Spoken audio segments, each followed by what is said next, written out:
الحمد لله وكفى وسلام على عباده الذين اصطفى أما بعد أعوذ بالله من الشيطان الرجيم بسم الله الرحمن الرحيم وما أرسلناك إلا مبشرا ونذيرا صدق الله العظيم. جس دور پہ نازا تھی دنیا اب ہم وہ زمانہ بھول گئے. جس دور پہ نازا تھی دنیا اب ہم وہ زمانہ بھول گئے. اوروں کو جگانا یاد رہا پر ہوش میں آنا بھول گئے. منہ دیکھ لیا آئینے میں پر داغ نہ دیکھا سینے میں. منہ دیکھ لیا آئینے میں پر داغ نہ دیکھا سینے میں. دل ایسا لگایا جینے میں مرنے کو مسلمان بھول گیا. اذان تو اب بھی ہوتی ہے مسجد کی فضا میں اے مسلم.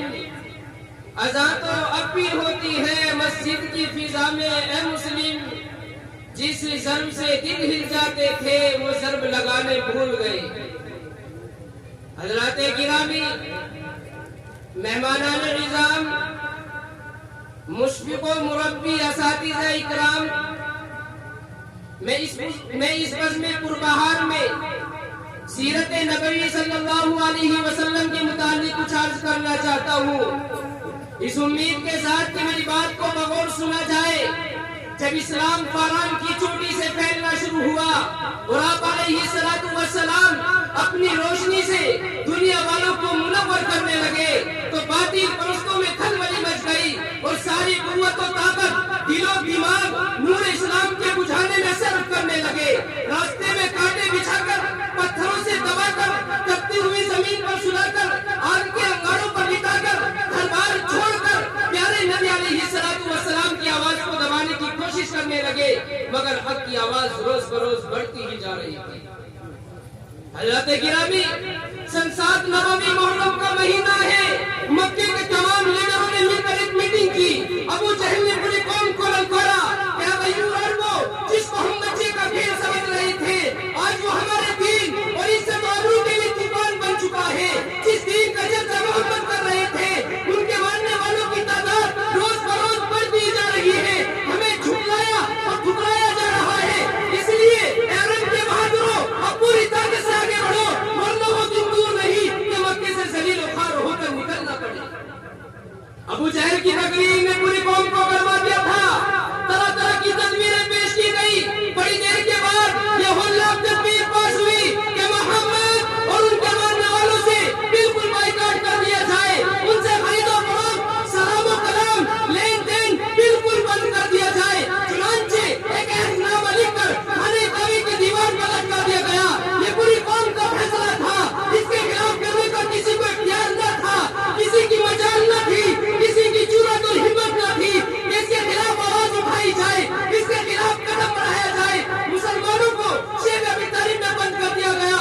راستے پر پہرے دار بٹھا دیے گئے جس میں بچے، بوڑھے، جوان، عورتیں سب تھی. کھانے کے سامان دھیرے دھیرے ختم ہو گئے اور صرف ایک دن کے لیے پابندی ایام حج میں ہٹا لی گئی.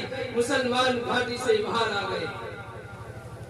اللہ کے گرامی، قربان جان مسلمانوں پر جن کی زبان پر کوئی شکایت نہیں تھی، مسلمانوں کی خستہ حالت دیکھ کر کفار کہتا لگا رہے تھے اور کہہ رہے تھے اے مسلمانوں، تم اپنے آبا و اجداد کے دین کو چھوڑ کر ہلاک و برباد ہو رہے ہو. تم اپنی محمد کا ساتھ چھوڑ دو، ہم تم پر سے یہ ساری پابندیاں ہٹا لیں گے.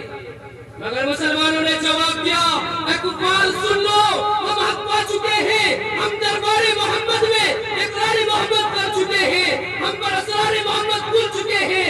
ہم انوار محمدی سے فیضیاب ہو چکے ہیں. لہذا ہم طوفان سے ٹکرا سکتے ہیں، خون کا دریا بہا سکتے ہیں، آگ کے بستر پر سو سکتے ہیں، بھوک کی وجہ سے تڑپ تڑپ کر جان دے سکتے ہیں، مگر مصطفیٰ کی رسالت کا انکار نہیں کر سکتے. اس ابتلا و آزمائش کے بعد پورے 3 سال مکمل ہونے والے ہیں. خوراکیں ختم ہو گئی، دھیرے دھیرے کھانے کا سامان بھی ختم ہو گیا. عورتوں کی آنکھیں دھنس گئی، جوان بھوک سے چکرانے لگا. پھول جیسے بچے اپنی ماں کی گود میں تڑپنے لگے. اس گھاٹی کا سب سے چھوٹا بچہ عقیل اچانک اپنی آنکھیں کھولتا ہے اور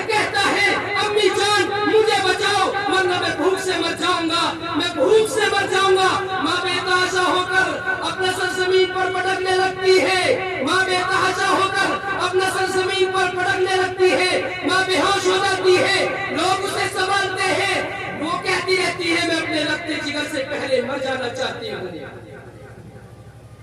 حضرات گرامی ذرا سوچو کتنی سنگین گھڑی تھی اور کتنا بھیانک منظر تھا، مگر رسول کی باتوں سے منہ نہ موڑا۔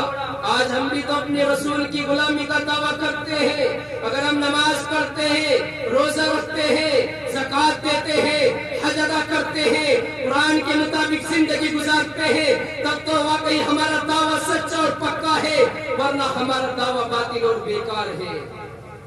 کی محمد سے وفا تو نے تو ہم تیرے ہیں، کی محمد سے وفا تو نے تو ہم تیرے ہیں، یہ جہاں چیز ہے کیا لوح و قلم تیرے ہیں۔ میں اپنی تقریر کو یہی ختم کرتا ہوں۔ آخر دعوانا الحمدللہ رب العالمین۔